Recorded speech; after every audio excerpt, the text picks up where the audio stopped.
Pam, pam, pam, pam, pam, pam. Ya está. Edu, bienvenido. Otra vez charlamos entre amigos. Esta charla la hemos tenido alguna vez casi tomando cervezas. Así Qué que buena.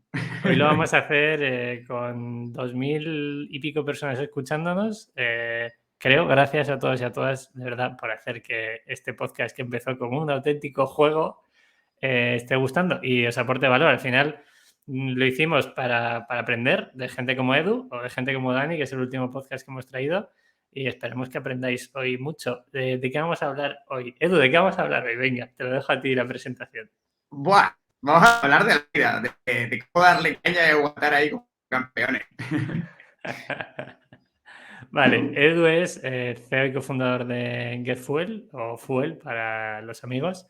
Edu viene de muchos sitios. Sí, escuchaste la entrevista tanto de Remo como de Dani Seijo. Edu sale nombrado por ahí en varias de ellas. Es el ser omnipresente, pues hoy le traemos aquí para que esté presente. Y antes de empezar, Edu, vamos a hacer el único patrocinio que tenemos en Minimalism de nuestra vida, que es si alguien quiere hacer sudaderas o camisetas fabricadas de forma consciente con Minimalism, con su loguito, con su logotipo y con su frase, no sé qué, Fuel tiene, por cierto, eso es verdad, Fue que me él y nuestros escriba. inversores de Silicon Valley tienen tu sudadera de minimalismo. Toma, eso no lo sabía yo. Hay un enlace en Hicimos un la parte de concurso de abajo. que ¿Hay nos concurso? presentara más inversores y nos consiguiera más financiación, se llevaba una sudadera de Fuel de minimalismo. Joder, pues nada, yo no sabía eso, pero lo habríamos movido nosotros.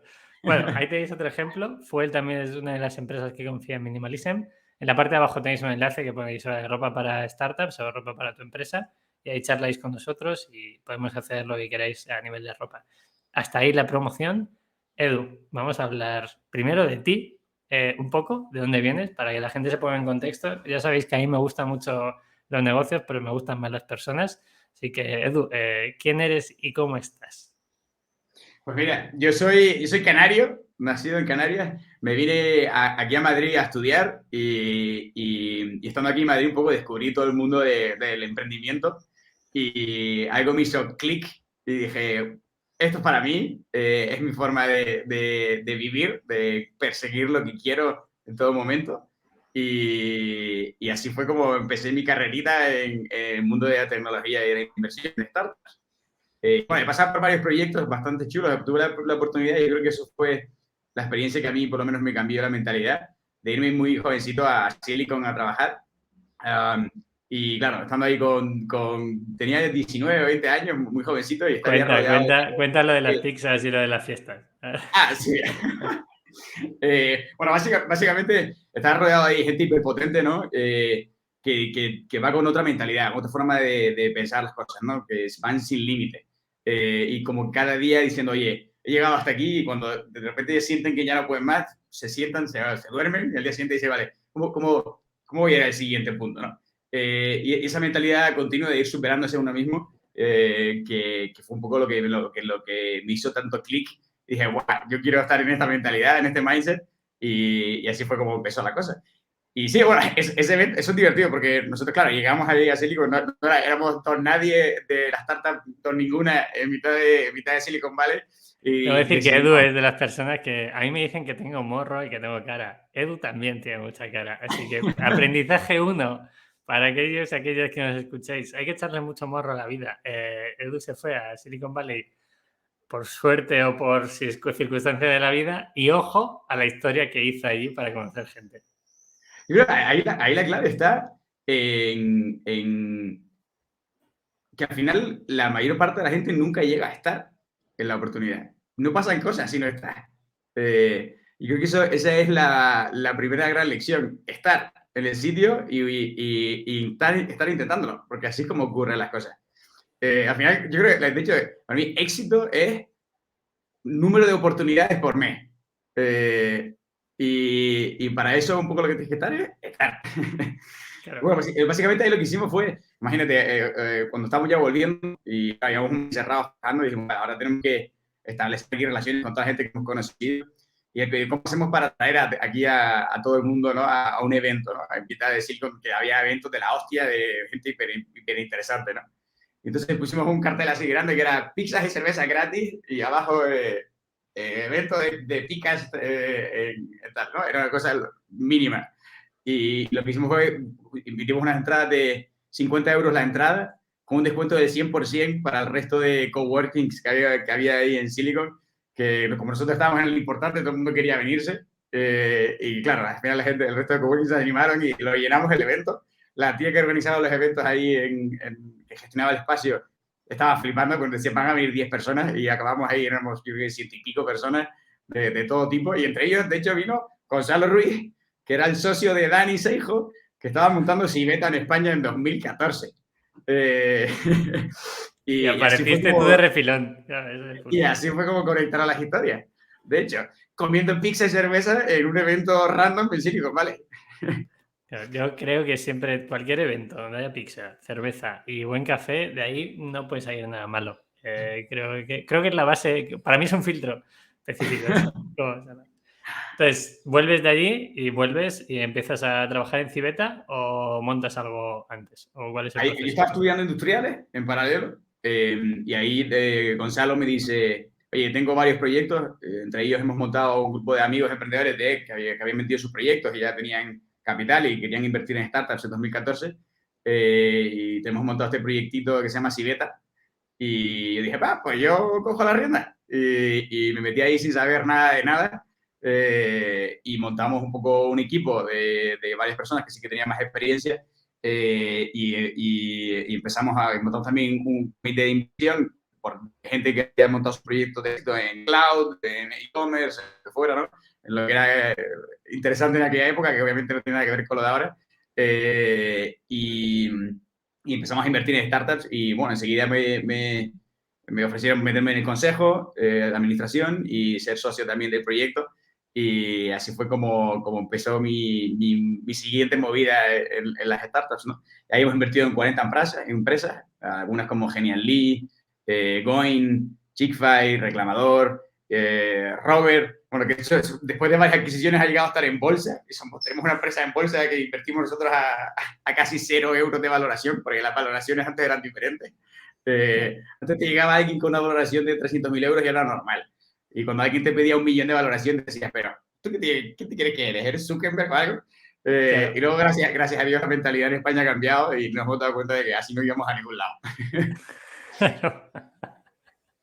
Bueno, ahora veremos cómo evoluciona, porque el proyecto en el que estás ahora, que es Fuel, no sé la valoración, pero tiene que ser bastante alta. Luego, si nos quieres, bueno, nos puedes dar, Dani dijo el otro día, dio un baremo. Yo, últimamente, como no quiero putear a la gente que viene al podcast, me gusta que deis baremos, ¿vale? O que deis datos como en la resistencia, ¿sabes? En plan, el PIB de no sé qué país. Me parece perfecto, ¿sabes? Ese tipo de cosas me parecen muy divertidas. ¿Qué, Así que ahí lo qué dejo. fue que dijo Dani?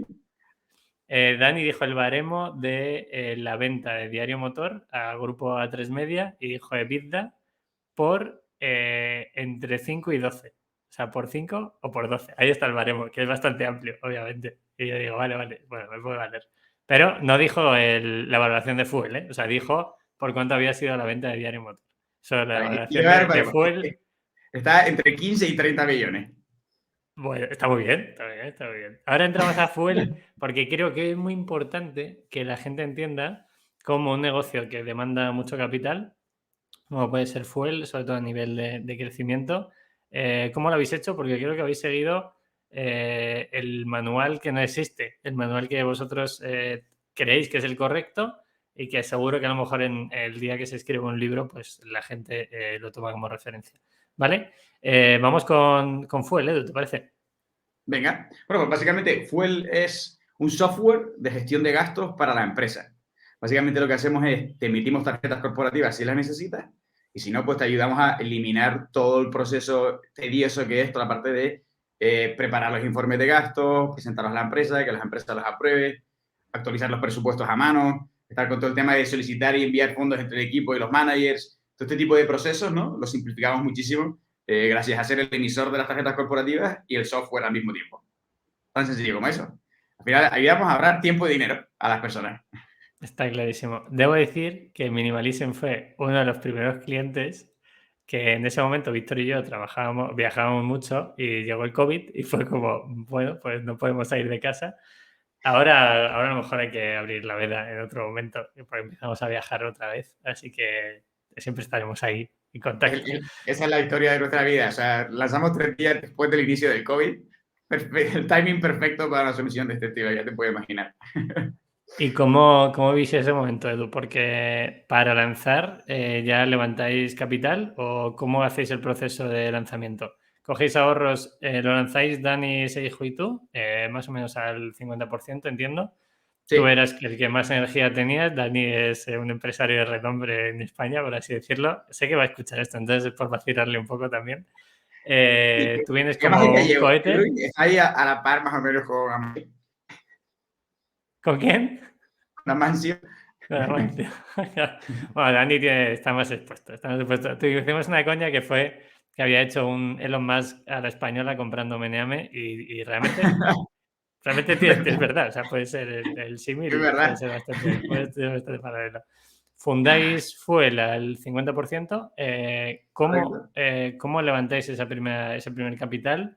¿Invertís de fondos propios? Lo digo, Edu, porque la gente pueda entender como para validar esa idea que vosotros tenéis, de dónde sacáis ese primer capital y qué cantidades tenéis al principio. Y de ahí cómo vais buscando crecer en equipo. Si puedes orientar un Vale, poco a la gente con vuestra experiencia.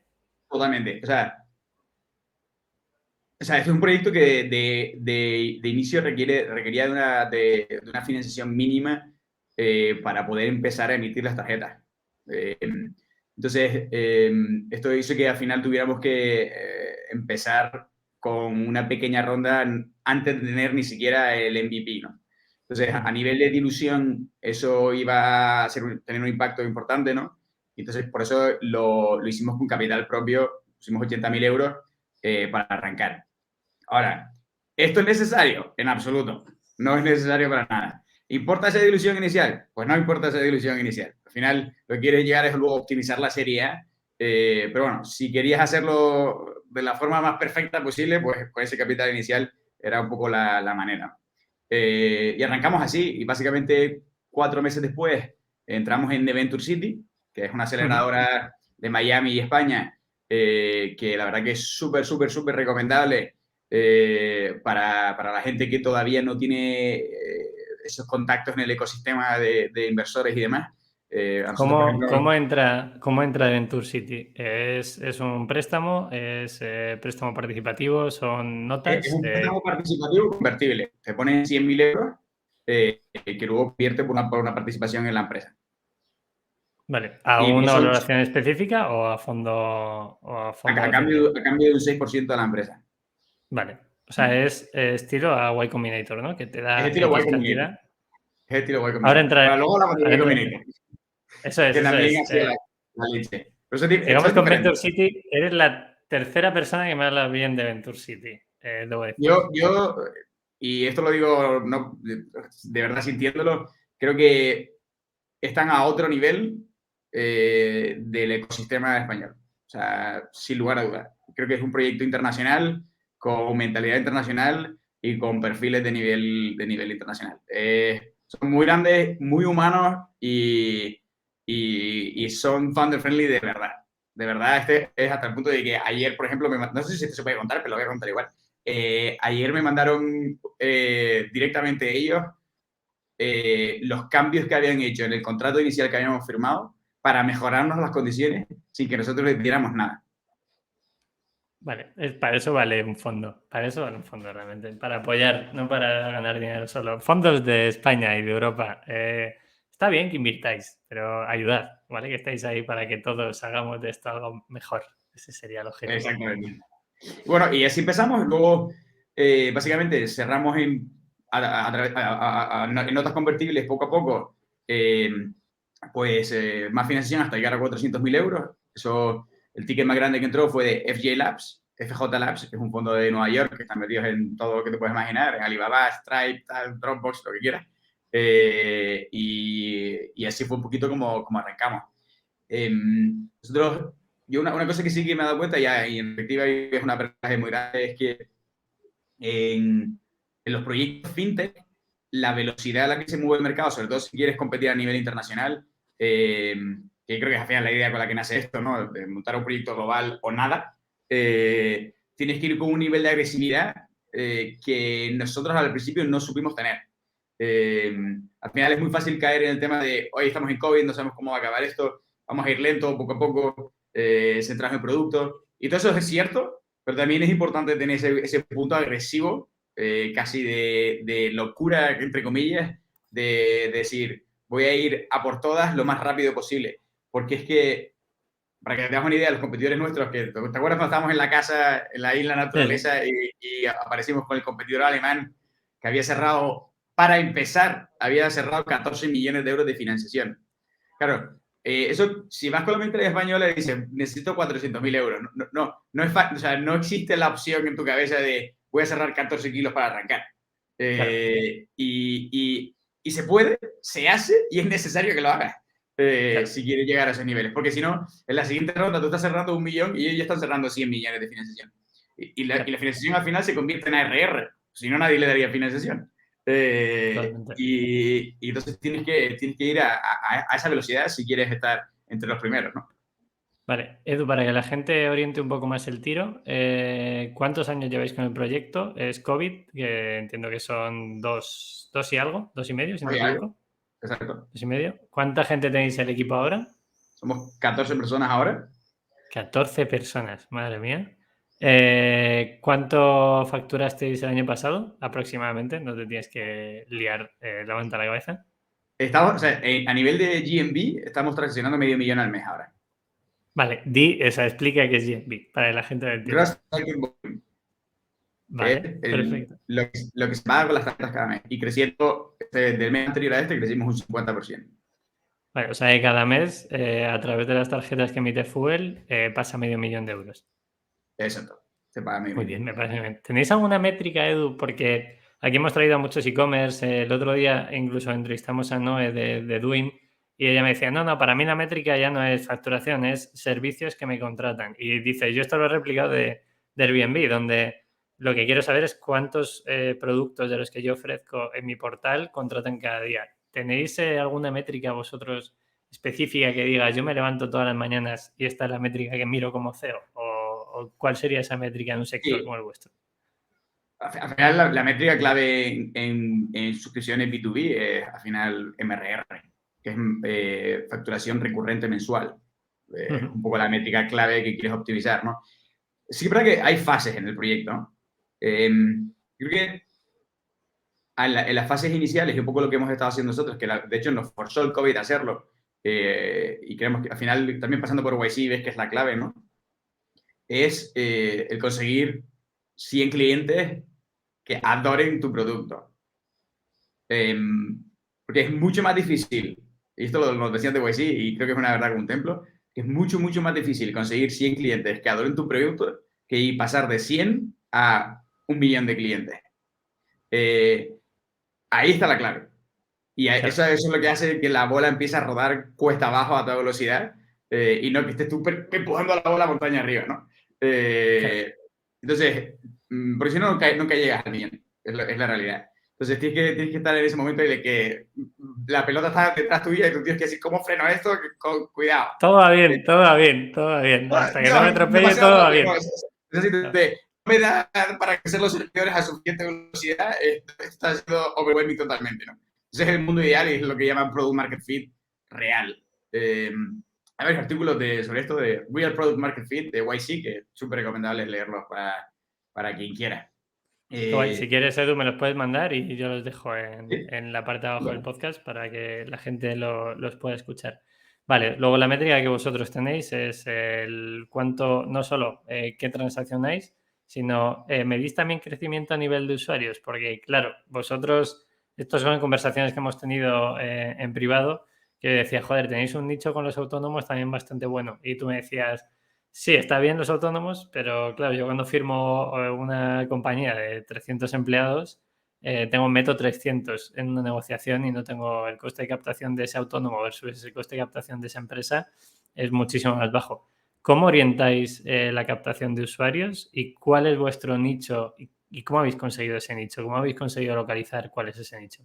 Sí, nosotros, o sea, aquí lo que te decía antes, no, al principio tienes que enfocarte a hacer retención y al engagement de esos usuarios y luego te enfocas a la métrica de adquisición, ¿vale? Ese es un poco el punto, el proceso que tienes que seguir, ¿no? Al final, mucha gente se pone a invertir en marketing y ventas mucho antes de tener un producto que tiene retención suficiente como para que tenga sentido invertir en marketing. Pues si no, al final estás en un agujero, metes dinero y desaparece.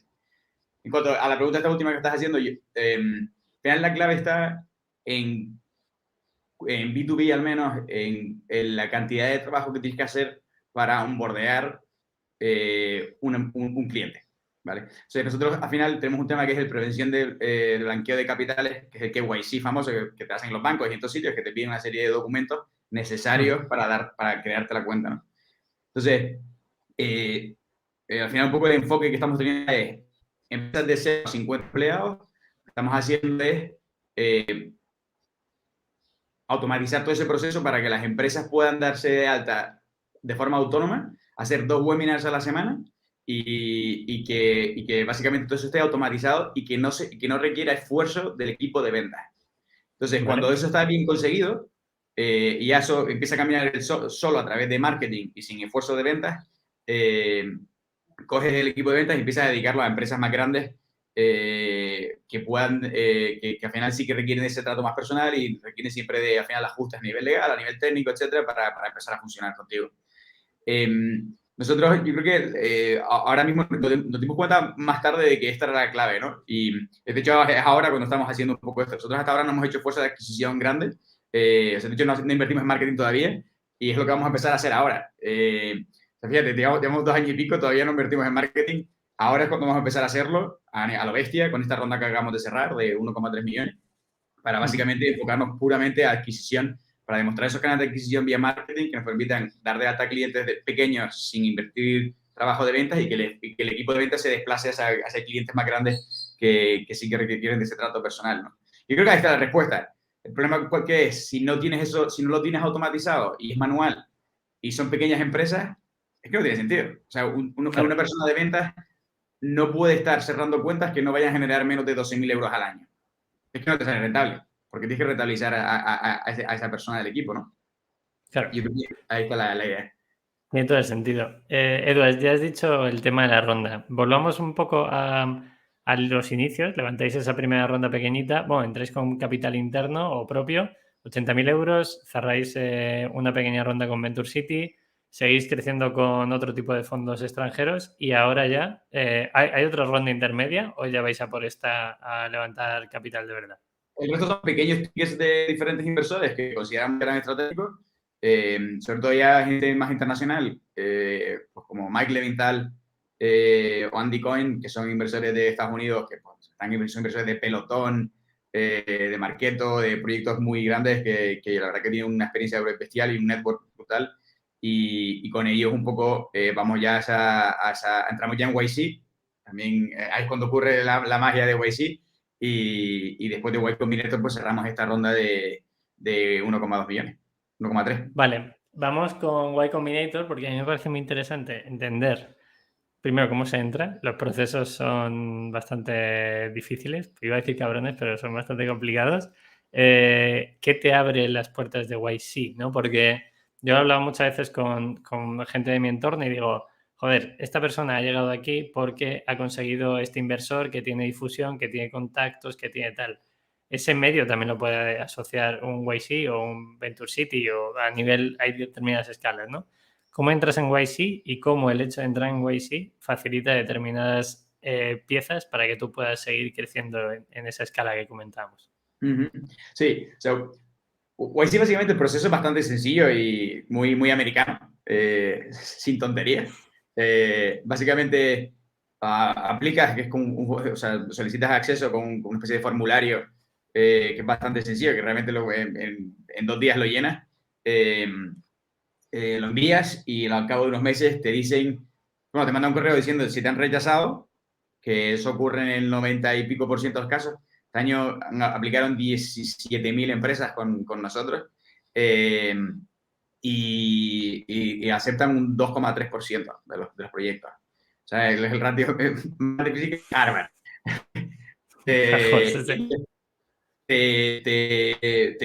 Si te cogen para el proceso de entrevistas, te avisan y son 10 minutos de entrevista. 10 10 minutos de entrevista en los que te van a hacer preguntas que tienes que responder cada 15 segundos. Hay herramientas online también para prepararlo. Sino que me escriban y les cuento un poco cómo lo hicimos nosotros. Vale, ahí lo tenéis también. Edu se ofrece. pero que os hayan cogido primero, porque si no... Claro, no escribáis en vano. En vano no vale. Cuando llegues a la entrevista me escribí. Eso es, antes no. Y entonces básicamente te hacen esta entrevista de 15 minutos, que es bastante intensa. ¿Por qué ustedes, qué os hace especiales para hacer esto? ¿Cuál es la diferencia? ¿Cuál es la estrategia que vais a seguir? ¿Cuántos clientes hace falta para llegar a 100 millones de ARR? Todo lo que es preguntas que... Lo cierto es que un buen founder las tiene que tener claras antes de llegar ahí, y no porque les hacía falta para la entrevista, sino porque ya las había pensado antes.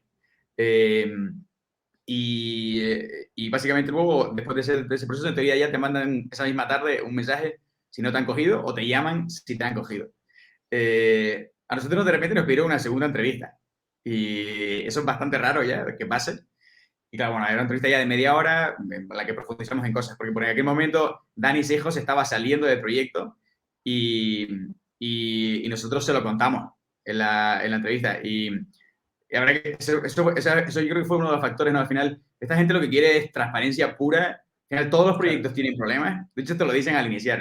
Cuando empiezas el programa de Webseed, te dicen, bueno, estamos seguros de que todos os creéis que nos la habéis colado por H o por B. Seguro que el mercado no es tan interesante como parece, el otro producto no le funciona como correspondía, el otro no sé cuánto. Pero lo cierto es que sabemos que todos los proyectos están rotos. Todos. Entonces, saquen esa información ya cuanto antes y vamos a arreglarlo cuanto antes. Y ese es el mindset. Y fue un poco la manera en la que hicimos el proceso. De, oye, mira, mi socio se está yendo, me va a quedar solo aquí, el equity se va a quedar dividido, pero vamos a arreglar todo esto y no va a pasar nada. Y creo que fue, de hecho, uno de los factores que hizo que también nos cogieran esa capacidad de afrontar las cosas e ir de frente y con total transparencia. Entonces, bueno, pues básicamente hicimos esa segunda entrevista de 30 minutos y nos avisaron que querían una tercera reunión, encima de la semana siguiente. Claro, imagínate. A ver, que yo he venido aquí a... Eso no existe. ¿Qué cojones está pasando? Imagínate la rayada espectacular, preparando todo y demás. Yo estaba en un hotel en Portugal y preparando todo. Estaba ahí y básicamente llegamos a la reunión y nos dice, no, era Michael Siebel, el fundador de Twitch, que es el que lleva YC. Nos dice, no, era solo para decirles que os hemos cogido y que bienvenidos y tal. Y estaba, no sé si llorar o reírme o... Y tú, llevo sin dormir toda la noche preparando papers. Lo hizo a propósito el tío. Pero bueno, y obviamente luego pues la felicidad de haber entrado al programa y luego empezaron los meses intensitos de pasar por el programa de Y Combinator sin mi socio, ¿no? ¿Qué significa entrar en el programa Y Combinator? Porque nosotros podemos hablar de qué significa entrar en Lanzadera, por ejemplo. Lo digo para que alguien que nos escuche a nivel España a lo mejor ha pasado por Lanzadera o por un Google for Startups o un Seed Rocket. Son caminos o elementos, ¿no? O canales que tenemos en España. Pero ¿qué es un Y Combinator? ¿Qué implica pasar por Y Combinator? Yo creo que escriben como unfair advantages. Vale. Ventajas injustas con respecto al resto de competidores. Y es la realidad a nivel de... O sea, el conocimiento que te dan es espectacular, pero al final ha pasado por ahí, muchos de los proyectos que usamos nosotros en el día a día salen de encontrar Product Market Fit en ese programa de Y Combinator, ¿no? Y hay muchas píldoras de información que son muy interesantes, como hacer cosas que no escalen al inicio y demás. Entrar en ese mindset creo que ya vale oro, porque creo que hay mucho ruido en el ecosistema y muchas veces nosotros los emprendedores nos perdemos y nos acabamos un poco liando con cuáles son las prioridades en cada fase. Creo que ellos te ponen muy claro y a través de esa experiencia qué es lo que optimiza el resultado.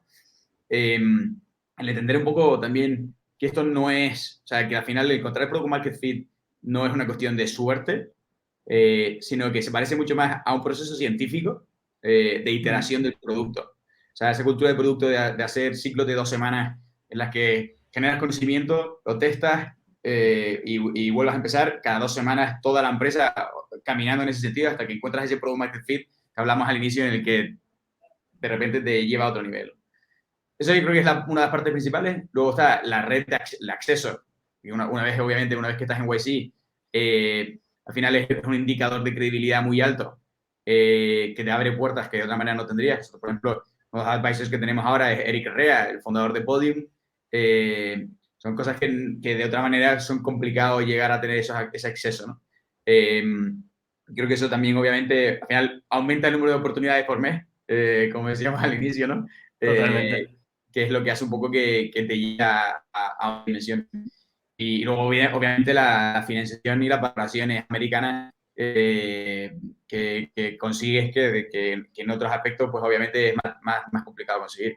Yo diría que esos 3 puntos: conocimiento, contactos y acceso a capital.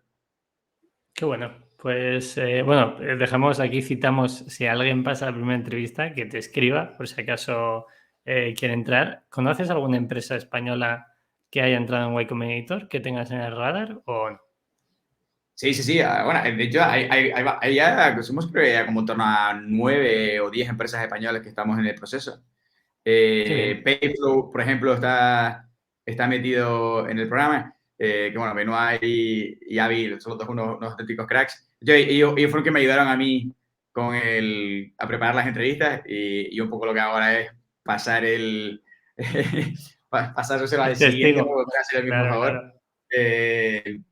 Y sí, hay bastantes proyectos ya, bastante interesantes metidos en YC, que la verdad que nos ayuda a todos muchísimo. Qué bien.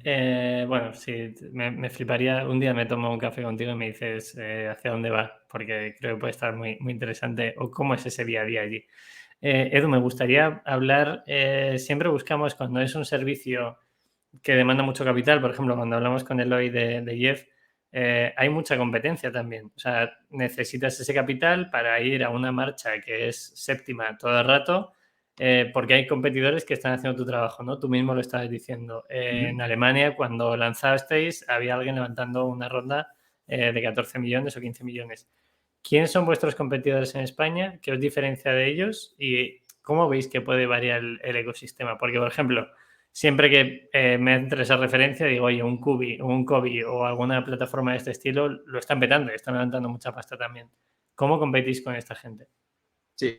Hubo un momento que sí que nos metimos en retribución flexible, de ahí nos salimos para centrarnos únicamente en gestión de gastos.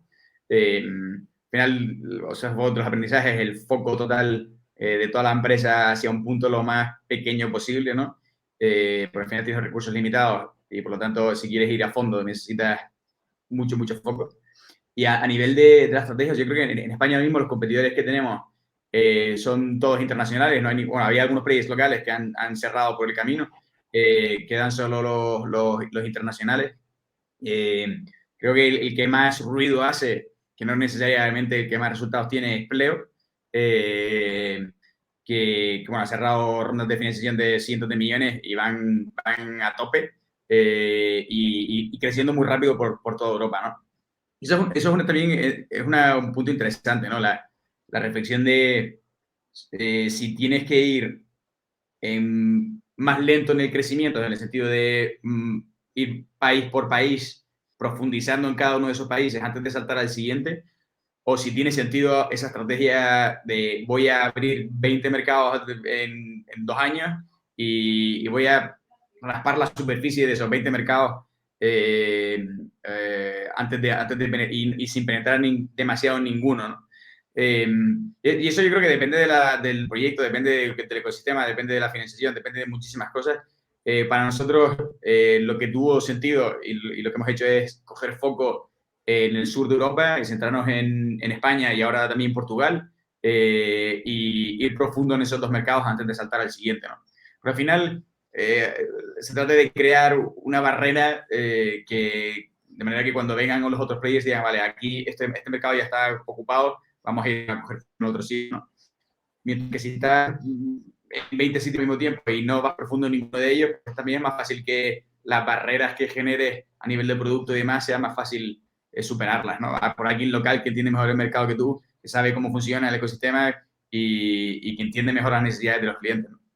Pues ahí o hay una compra o hay un merch o lo que toque. También creo que es una estrategia que tiene muchísimo sentido, ¿no? Te haces fuerte en un ecosistema. Yo lo hemos visto con marcas, con compras de marcas de nuestro sector, estilo Minimalism, que dicen, oye, que es que queremos entrar en este mercado y te quiero comprar la empresa. Esto no ha pasado en Minimalism, ha pasado en los entornos, pero ya tenéis un renombre, me gusta la marca, me gusta lo que hacéis, tenéis copado un porcentaje de España o Europa, pues prefiero compraros y meteros en el grupo máximo que tengo con otras Y marcas. luego siempre tienes tiempo de seguir creciendo al resto de países, ¿no? Claro. Pero ya en esos que estás bien colocado es difícil que te saquen. Yo creo que también tiene que ver con quién es el primero y quién viene después, ¿no? En nuestro caso, pues Pleo era el primero y lo que he intentado es, oye, yo soy Europa, no te atrevas a entrar aquí, ¿no? Mientras que los que vienen después dicen, oye, pues no, yo voy a ser puro España, Portugal e Italia y luego veré si Latinoamérica o lo que fuera, pero de aquí no me vas a sacar, ¿no? Y Claro. esa es la guerra en la que estamos ahora, intentar consolidar esos tres mercados y luego ya veremos si tiene sentido irnos a Latinoamérica o al norte de Europa o donde fuera. Interesante. Edu, una duda sobre el tema de los clientes. Habéis dicho que gracias a YC, y lo he leído también lo que comentabas, de preferimos ir a control de gastos, no buscamos, o sea, buscamos algo que sea muy de nicho para poder ir creciendo ahí. ¿Cómo conseguís captar esos clientes? Has hablado antes de la fuerza comercial, pero entiendo que las primeras partes de B2B era de 0 a 50 empleados. Ahora ya estaréis tirando la ficha a empresas mucho más grandes. ¿Cómo hacéis esos contactos? Imagínate que alguien que nos escuche tiene una web de servicios, puede ser de todo, desde sanitario, servidores, lo que quieras, y su público es el B2B. ¿Cómo empieza esa venta y cómo son los procesos de venta? Porque a lo mejor son lentos a nivel de tecnología, desarrollo. ¿Cómo se hace eso, Edu?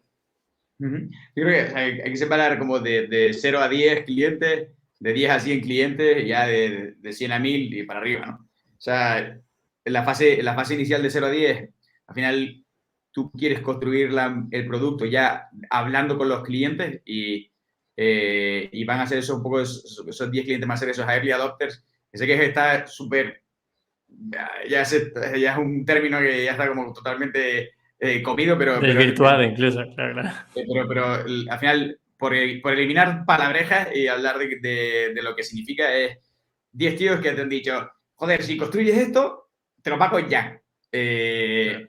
Y esos 10 tíos iniciales son los con los que vas a empezar. Y probablemente pues, son de tu entorno cercano, amigos de amigos, acceso que tuviste de empresas en las que trabajaste antes, etcétera, ¿no? Que son los primeros, esos beta testers. Y es importante que estén dispuestos a pagar por ello, porque y luego que tú, cuando estés hablando con ellos sobre el producto, eh, tengas mucho cuidado de los que da bien.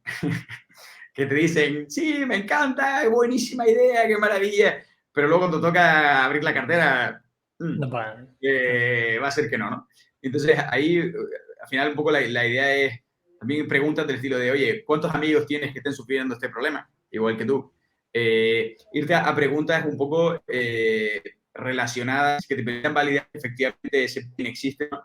Es más, lo cierto es que se ve porque se iluminan los ojos de una manera, ¿vale? Y son ellos que me están un poco detrás tuya de, oye, ¿cómo vas con esto? Oye, ¿ya lo tienen ya? Oye, ¿cuál es el deadline? No me dejes fuera. ¿Puedo pagar? ¿Puedo Claro, pagar? déjame pagar ya. Coge mi dinero ya y luego hablamos. Claro. Ahí es cuando estás con el camino correcto, ¿no? Y luego, básicamente, los primeros clientes son mucho boca a boca, referrals y luego outbound, en nuestro caso, que lo hicimos a través de ese equipo de ventas, ayudado por una bestia que se llama Javier Zurita y todo el equipo, ¿no? Que la verdad que eran todos maravillosos. Yo cada vez que alguien nombra a alguien, a lo mejor hay que traerle a Zuria que hable por aquí. Ya le traeré. Ya le traeré. Y luego después de esa fase un poco, a ver que fue una fase complicada porque fue durante el COVID y nosotros quisimos escalarlo mediante outbound, que no era la estrategia correcta para la fase en la que estábamos. Al final, si ya vender una tarjeta de cold call es bastante complicado, porque imagínate que te llamen para venderte una tarjeta, ya es difícil. Hacerlo en mitad del COVID, la verdad que fue un reto muy gordo, muy complejo. Luego, evidentemente, se notó desde que acabó el COVID, aquello cambió la película muchísimo, ¿no? Eh, y luego yo creo que en la fase siguiente ya empiezas a hacer sistemas que escalen, ¿no? Al principio no hace falta que escale, o sea, lo que necesitas es conseguir ese producto muy bueno, ¿no? Luego ya te toca empezar a hacer sistemas escalables. Y para ahí es un poco esa fase del marketing, ¿no? Que es un poco donde estamos ahora empezando nosotros.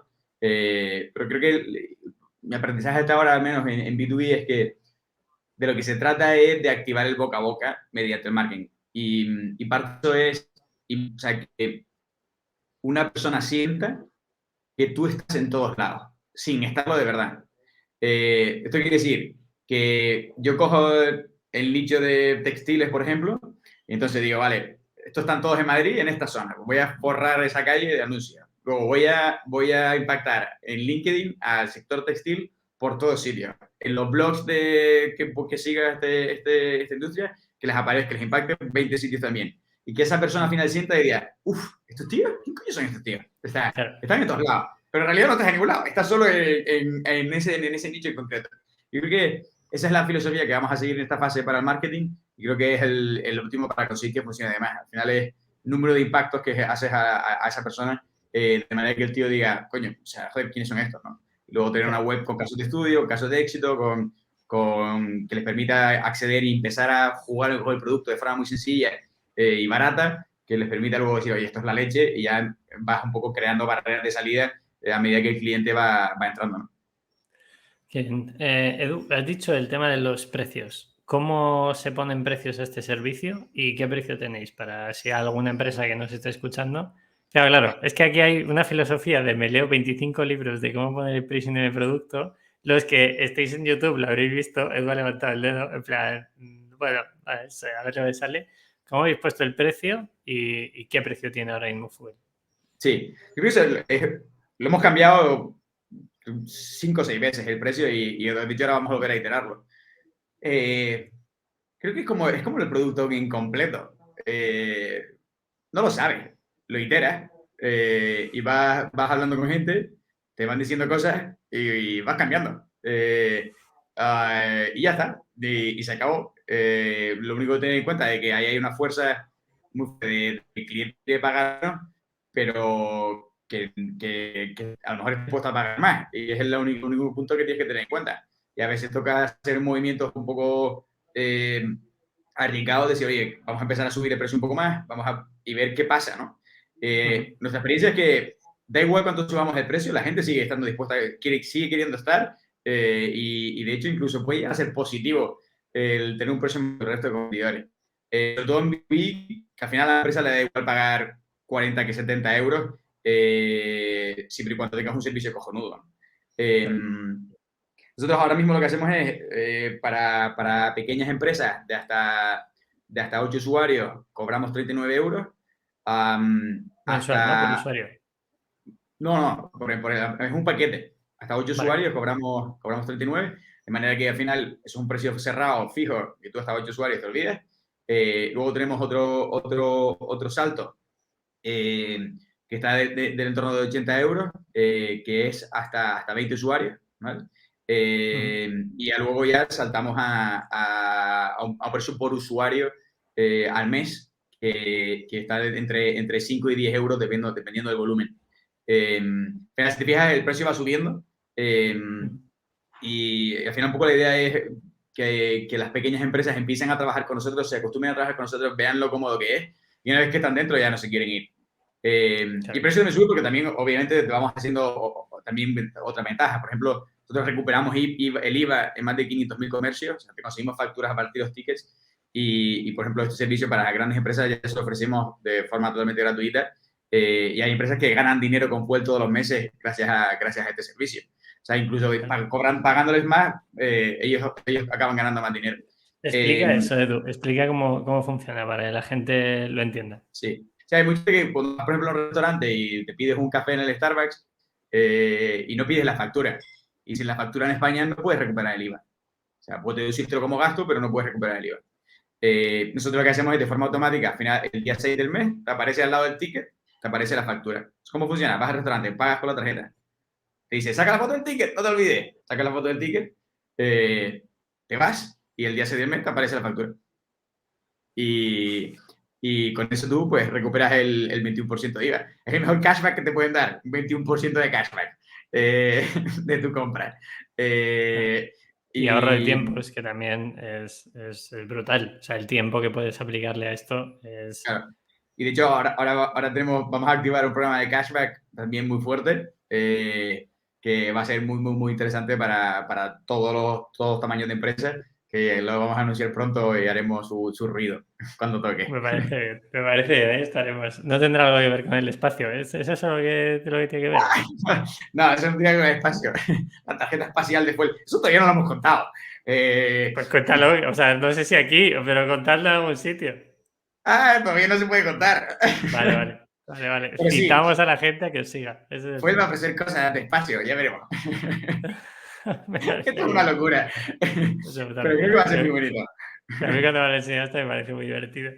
Edu, ¿dónde ves Fuel en futuro? O sea, ¿cuál es el objetivo? ¿El objetivo de este tipo de empresas es una venta? ¿Es un merge con... Merge es, ¿cómo es en castellano? Fusión, Es unión, ¿no?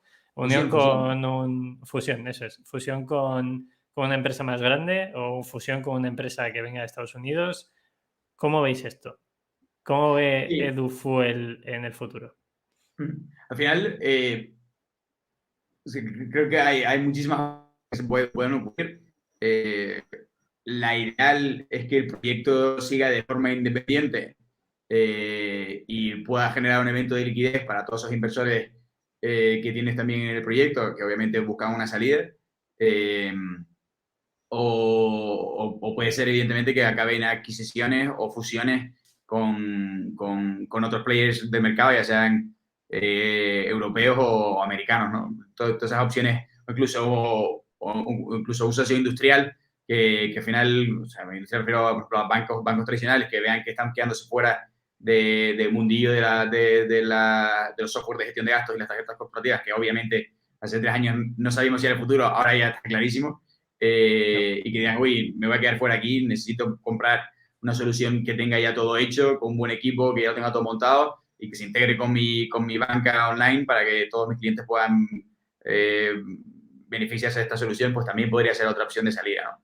Creo que cualquiera de estas es una posibilidad. Es una posibilidad.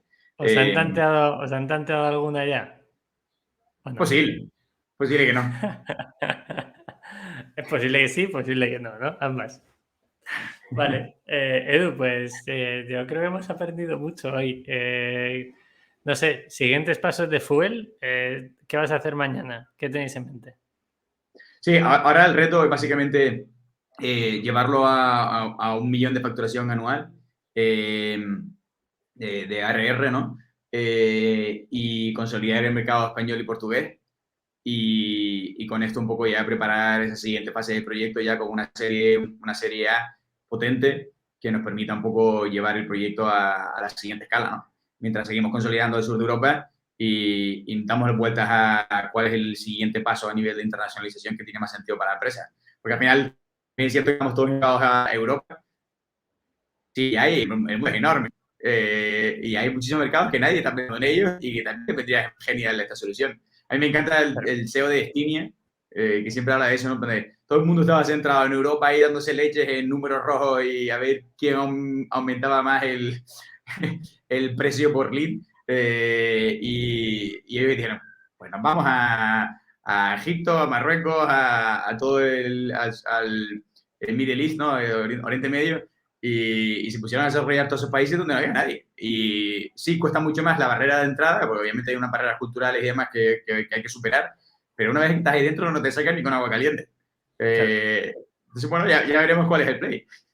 Bueno, lo Va a ser veremos, diferente, seguro. Eso lo tenemos claro. Aquí se trata de hacer las cosas diferentes al 99,9% de la gente.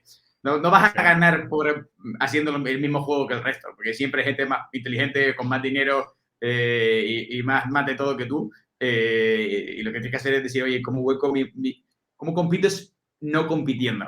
es un poco la película. Qué bueno. Me quedo mucho con la frase de hacerlo de otra forma, que es el claim de minimalism, que es another way to do it. Porque nosotros nos dicen, no, pero tenéis un podcast, pero vendéis ropa. Y yo, sí, ¿por qué no? O sea, no conozco ninguna marca que tenga un podcast. Pues Dani hemos Seco hecho... va a abrir un podcast ahora, así que atentos a Elon Musk español, Eso que... es. Me lo dijo ayer, me escribió. De hecho, si necesitaba cualquier cosa, que me avisara. Vale, Edu, pues si alguien quiere contactaros o está interesado en gestionar los gastos con Fuel, ¿qué hace? ¿Cómo te encuentra? No a ti, Pues sino más a tu equipo. getfuel.com, con doble L, getfuel, doble L.com, y escribes ahí y dices, oye, quiero tener una demo. Y ya el equipo de ventas, que son las más cariñosas y cercanas del mundo, se van a acercar a ti, te van a analizar, te van a decir qué es lo que te viene mejor, qué es lo que te viene peor. Incluso te van a mandar a la competencia si creen que Fuel no es el proyecto mejor para ti. Ahí vamos radicalmente transparentes con lo que ofertamos. Pues ahí lo dejamos. Vale, Edu, mil gracias. Creo que hemos aprendido mucho de cómo financiar una empresa en un sector que es muy demandante en capital y también hemos aprendido mucho de ti, que es el objetivo. ¿Algo más que quieras decir? Nada, oye, a darle caña y adelante. Gracias, Edu. Fuerte abrazo y nos vemos pronto. Gracias a todos y a todos los que habéis llegado hasta aquí. Y oye, lo de siempre, compartid esto con vuestro amigo, primo, novia, novio, hermano que le guste los negocios, todo lo que sea compartir es bienvenido porque así llega más gente, escucha más gente esto y aprendemos todos un poquito más. Gracias, Edu. Nos vemos pronto, nos demos una caña, así que cuando quieras, bienvenido eres. Gracias.